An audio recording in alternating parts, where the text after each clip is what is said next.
Buenos días chicos, sean bienvenidos a esta ponencia titulada Regulación renal de la presión arterial. Y en esta ocasión tenemos a un ponente invitado que es Joe Saavedra Díaz, alumno del tercer año de medicina de la Universidad Peruana Unión. Y vamos a dejar el tiempo con él.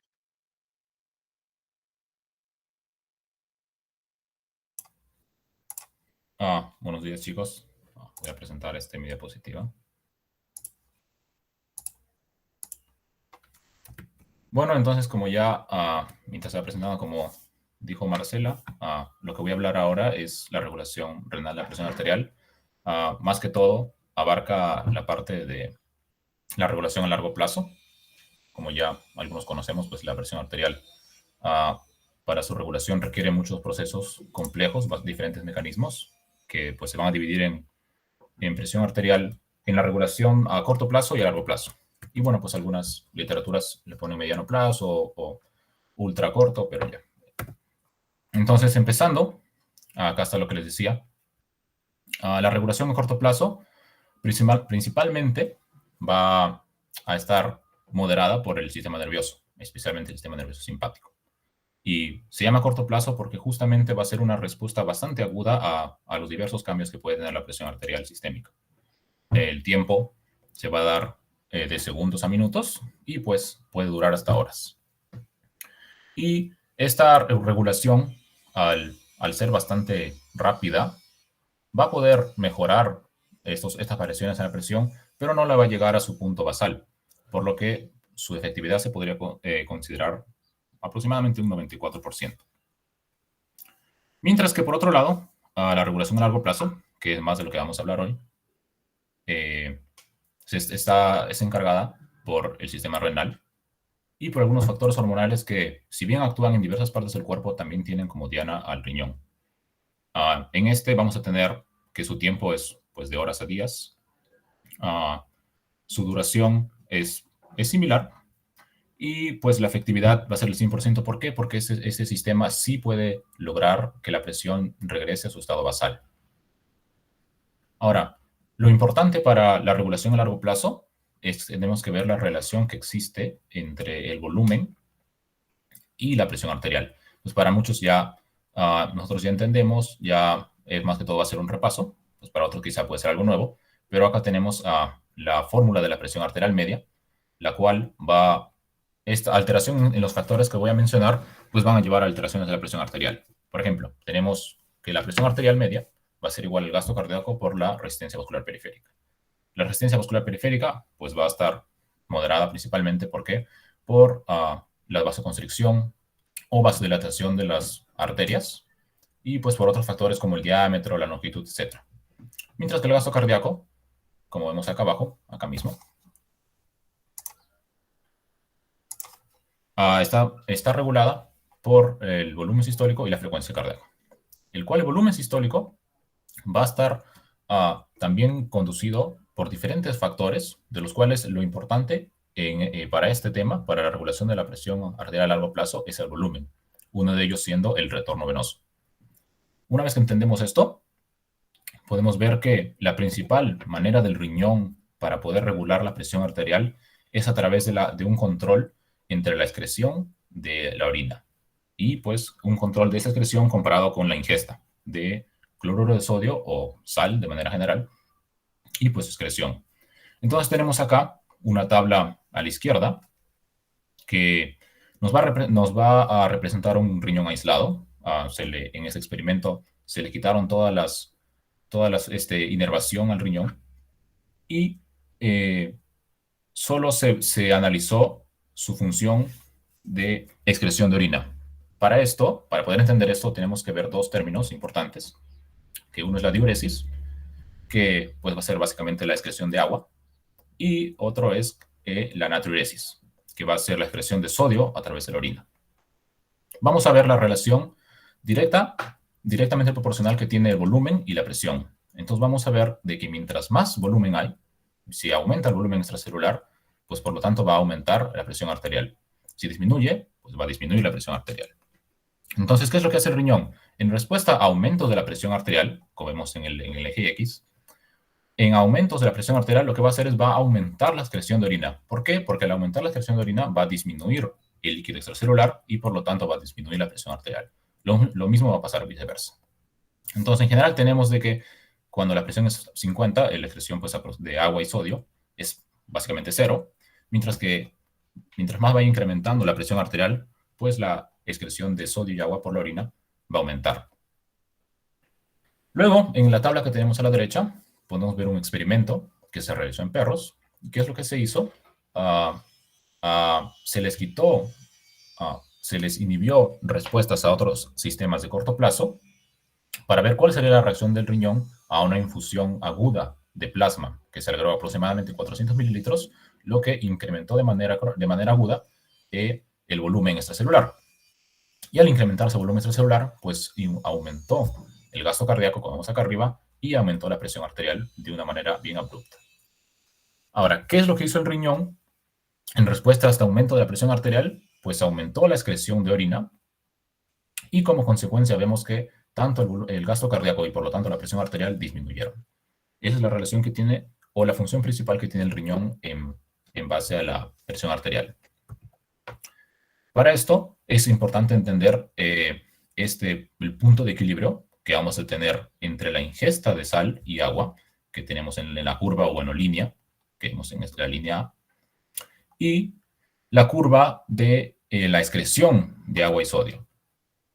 ¿Qué es lo que va a pasar? Cuando estas curvas se cruzan, es lo que vamos a conocer como un punto de equilibrio, que pues va a ser dado en la presión arterial media, va a ser aproximadamente entre 70 y 100, y el equilibrio que va a mostrar una correcta hemostasia del cuerpo, una condición óptima de la presión arterial. Pero vemos que si es que hay cambios en la presión arterial, el riñón va a tratar de que regrese a un punto de equilibrio a través de pues, la diuresis y la natriuresis. Como que, por ejemplo, que tenemos acá en el punto B, vemos que la presión arterial subió hasta aproximadamente 150. Entonces, ¿qué pasa cuando la presión sube hasta 150? El riñón va a ir aumentando la excreción de orina. ¿Para qué? Para que el líquido extracelular regrese nuevamente al punto A. Y eso es lo que se conoce como la ley del equilibrio infinito por retroalimentación que va a realizar. ¿Qué quiere decir esto? Que el riñón siempre va a tratar de controlar la excreción o la inhibición en caso de, por ejemplo, disminuya la presión arterial de la producción de orina. ¿Para qué? Para que podamos mantener un punto de equilibrio. Ya sea 1 milímetro de variación en la presión arterial, ya la diferencia entre la excreción de sodio y agua va a variar con la ingesta. Tenemos diversas situaciones que pueden verse, que pueden mostrar alteración. Por ejemplo, en el cuadro de acá arriba, vemos que por alguna razón, que mayormente se debe a algún problema en el riñón, toda la curva de la excreción de agua y sodio ha sido movida hacia la derecha, o sea, hacia presiones más altas. ¿Qué es lo que va a pasar acá? Como toda la curva ha sido movida, también el punto de equilibrio va a ser movido hacia la derecha, por lo que esto nos indica que el riñón necesita mucho más presión para poder llegar a este punto de equilibrio en una ingesta normal de agua y sodio. Mientras que tenemos en el caso de acá abajo, por ejemplo, que se aumentó la ingesta de agua y sodio, y al haber un aumento de la ingesta, también va a aumentar la presión. ¿Para qué? Para poder tener un punto de equilibrio entre estos dos, entre la ingesta y la excreción. Ahora, pero ¿por qué no sucede esto en riñones que están sanos? Porque normalmente, como vemos acá en la tabla de la derecha, el riñón no solo se va a basar en su función de diuresis y natriuresis, a presión, justamente se llaman así, para los controles crónicos, como dije, sino también van a afectar a factores humorales y o también nerviosos, que van a contribuir pues, en la regulación de esta presión arterial a largo plazo. Entonces, como vemos aquí, aún así haya una alta ingesta de sodio, la variación en la presión no va a ser muy significativa. ¿Por qué? Porque tenemos al riñón y a sus otros factores que van a mantener la presión arterial normal. Pero vemos que si, por ejemplo, quitando las palabras acá arriba, si es que hay alguna falla en el riñón y hay un aumento de consumo de sodio, pues la presión va a tender a aumentar muchísimo más. Por eso es que muchas veces hay algunas hipertensiones se pueden clasificar entre personas que son sensibles y no sensibles a la sal. ¿Qué quiere decir esto? Que, por ejemplo, cuando una persona consume altas cantidades de sal pero tiene un riñón que funciona normalmente, no debería haber muchas alteraciones. Mientras que cuando el riñón usualmente ya no está funcionando correctamente, cualquier mínima aumento en la ingesta de sal puede llevar a una elevación aguda de la presión. ¿Cuál es la importancia entonces de la sal o del cloruro de sodio en general?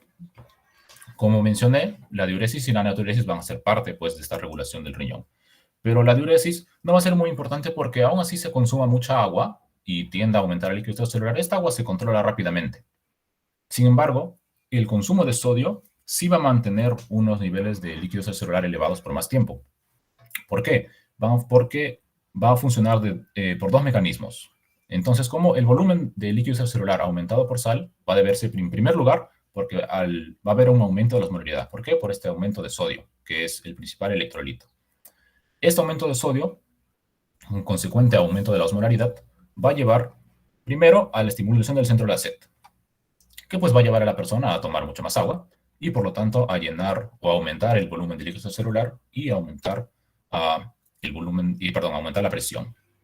Y también este aumento de la osmolaridad va a ser detectado por barroreceptores y quimiorreceptores para la secreción de la hormona antidiurética o vasopresina. Que pues esta también va a tener una función, va a tener diversas funciones, pero una de las principales va a ser en el riñón, como más adelante voy a explicar, para la mayor resolución de agua y pues aumento de la presión. Ahora, como mencionaba al inicio, junto con esta función de natriuresis y diuresis que tiene el riñón, también van a funcionar factores hormonales que si bien tienen diversas acciones en el cuerpo, el riñón va a ser uno de los más importantes, como tenemos acá el ya conocido sistema renina-angiotensina-aldosterona. Y pues usualmente este sistema va a responder a disminución en la presión arterial. Sin embargo, también en aumento de la presión arterial, la respuesta de este sistema pues va a ser inhibirse, porque como sabemos, tanto esta enzima o esta sustancia que se conoce como angiotensina va a estar presente en la circulación general simplemente esperando a ser activada por la renina. Bueno, acá tenemos una imagen de manera general y acá vamos a empezar la explicación. Entonces, en primer lugar acá tenemos el glomérulo, acá está la nefrona, la unidad funcional del riñón. Vamos a ver que va a haber dos arteriolas, una aferente y una eferente. Y proximales a la arteriola aferente van a existir estas células, que en este caso están pintadas de color verde, que son las células yuxtaglomerulares. Estas células van a detectar variaciones en el volumen que entra por la arteriola aferente y también en estas variaciones de volumen junto con las variaciones del sodio. Entonces, como dije, esto se va a activar a descensos de la presión arterial, por lo que una disminución del volumen va a ser detectado por las células yuxtaglomerulares que van a estimular la secreción de renina.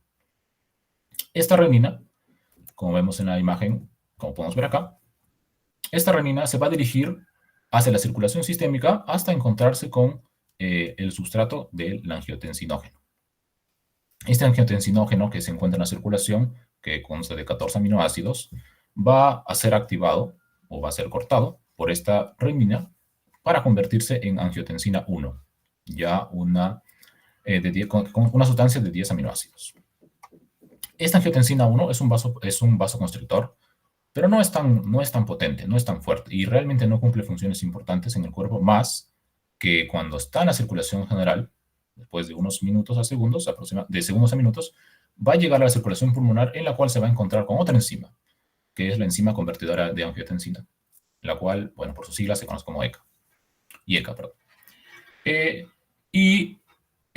Esta enzima convertidora de angiotensina va a cortarle 2 aminoácidos más y va a hacer que esta angiotensina 1 se convierta en angiotensina 2.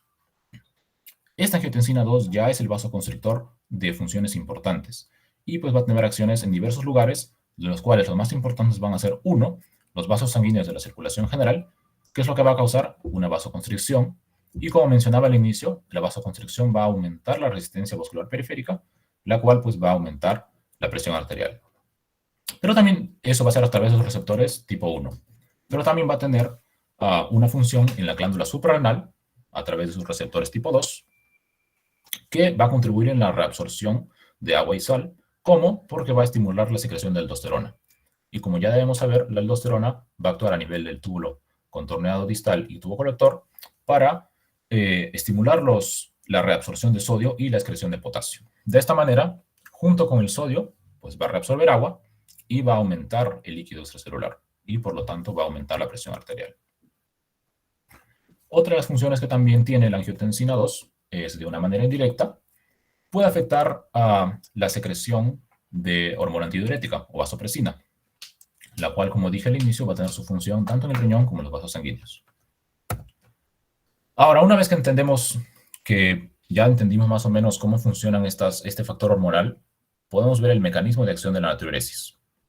Vamos a ver que normalmente esa natriuresis, acá tenemos el glomérulo con una filtración normal, que usualmente la arteriola aferente y la aferente siempre están bajo acción de la angiotensina 2, tanto para vasoconstricción.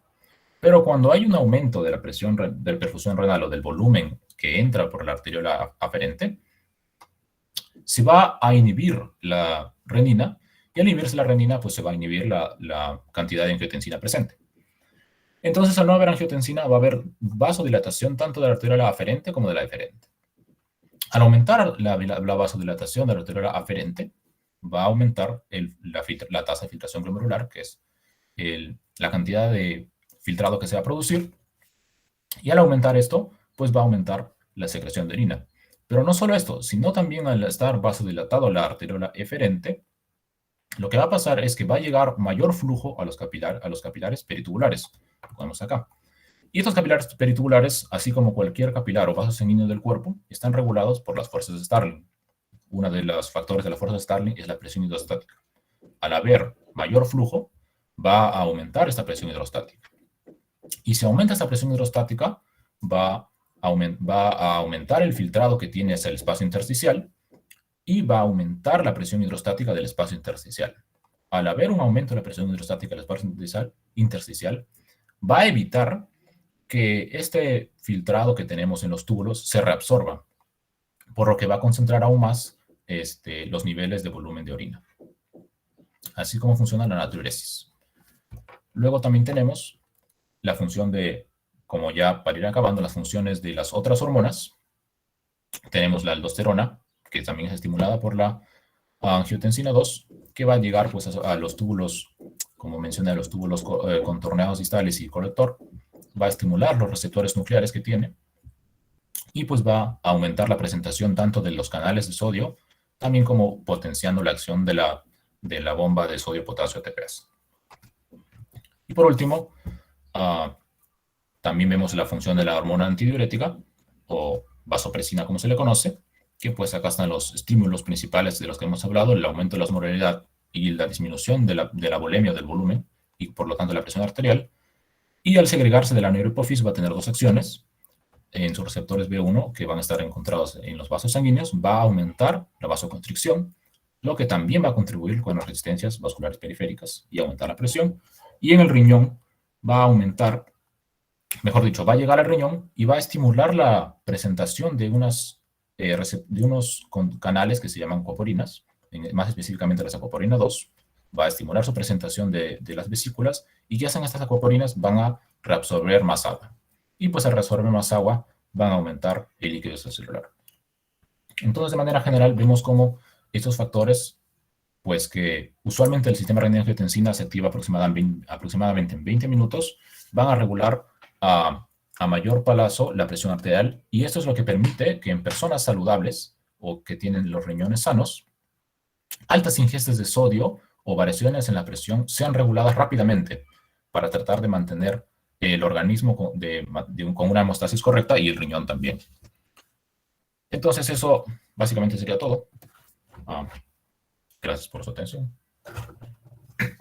Si tienen alguna pregunta, no sé, pueden decirlo.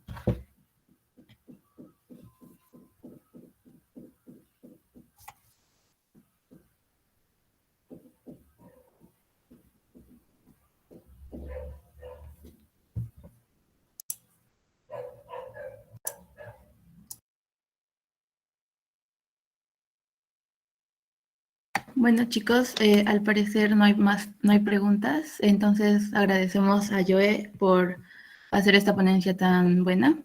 Vamos a pasar ahora con la trivia. Si Marcela nos ayuda a proyectar la pantalla.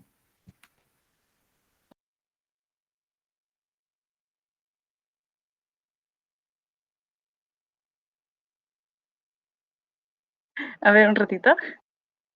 Bueno, mientras vamos esperando que Marcela proyecte su pantalla, recuerden que debemos acumular trivias ganadas de primer puesto para que al final del año se lleven un premio.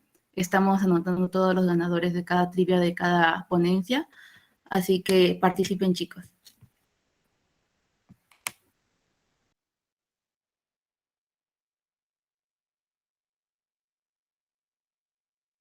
Bueno, ahí ya pueden ver en la pantalla, ahora se va a compartir el código para que entren al Kahoot y puedan participar.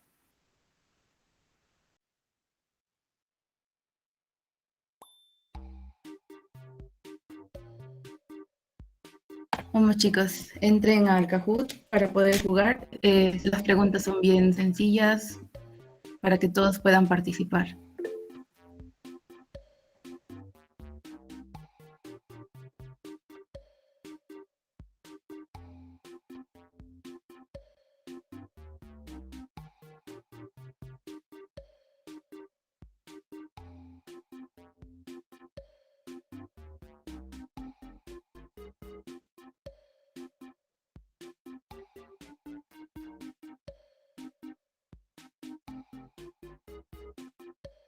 Vamos a esperar 2 minutitos para que todos puedan ingresar.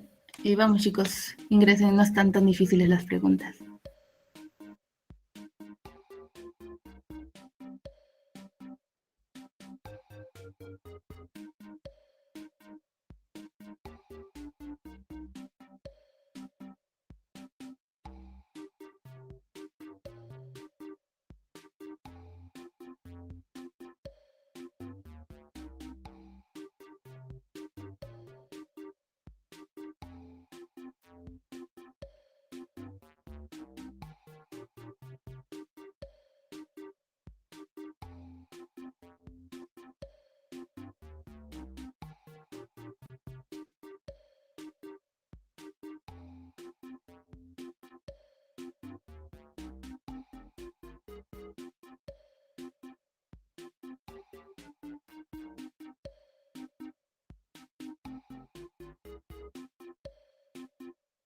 Bueno chicos, ya vamos a empezar.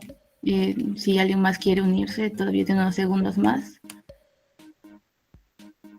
Bueno, Marce, pon a empezar.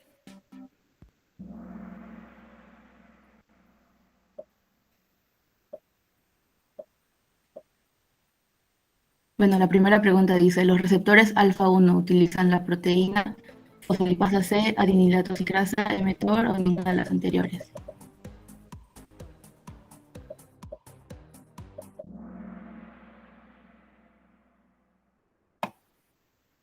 Bien, seguimos con la siguiente pregunta. Vemos que Delaware está en primer puesto. Siguiente. La liberación del glutamato por el NTS causaría...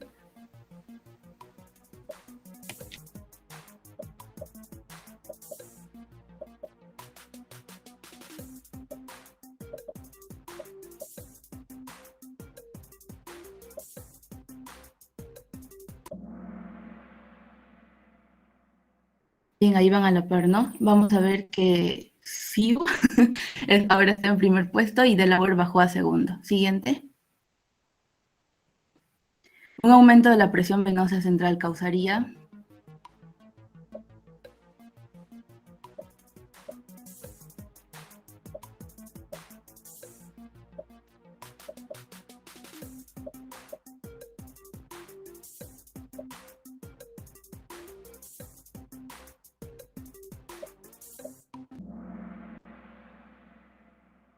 Bien, vemos que la mayoría marcó diuresis. Siguiente. Sí, se mantiene en el primer puesto. Seguimos. La cuarta pregunta dice, ¿la estimulación del área C1 desencadena?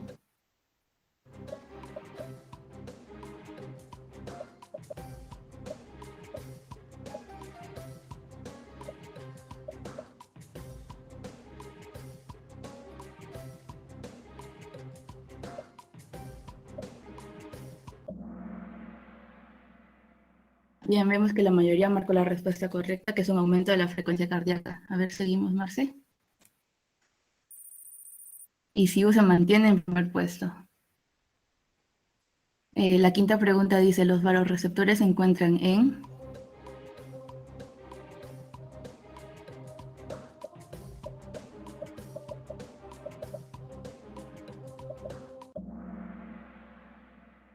Bien, y vemos que la mayoría también marcó el seno carotidio, ¿no? Seguimos. Vemos que Siu se mantiene en el primer puesto y Karin en el segundo también. Si hay un aumento de la presión arterial, ¿qué pasa?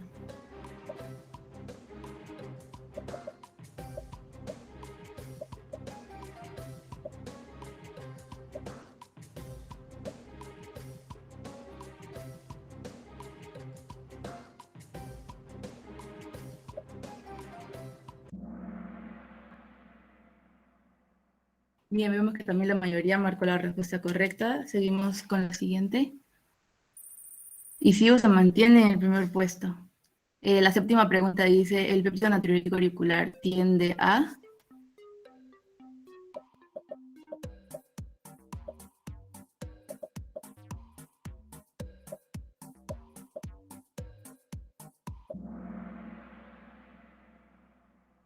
Bien, y vemos que la mayoría también marcó la respuesta correcta, que es disminuir la presión. ¿Seguimos? Y Siu y Karin se mantienen en el primer y segundo puesto. La octava pregunta dice, receptores de la presión arterial. ¿Dónde se encuentran?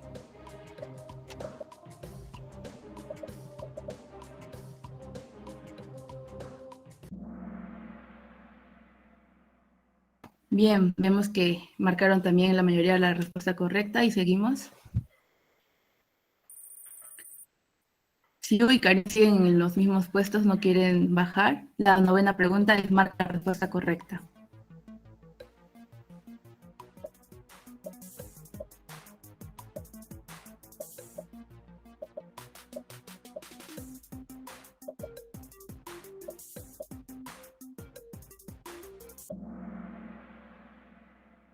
Bien, vemos que la mayoría también marcó la respuesta correcta, que es la adrenalina provoca un aumento de la frecuencia cardíaca. Siguiente. Siu y Karin siguen en los mismos puestos, no quieren bajar. Y la última pregunta dice, ¿la presión arterial depende de...?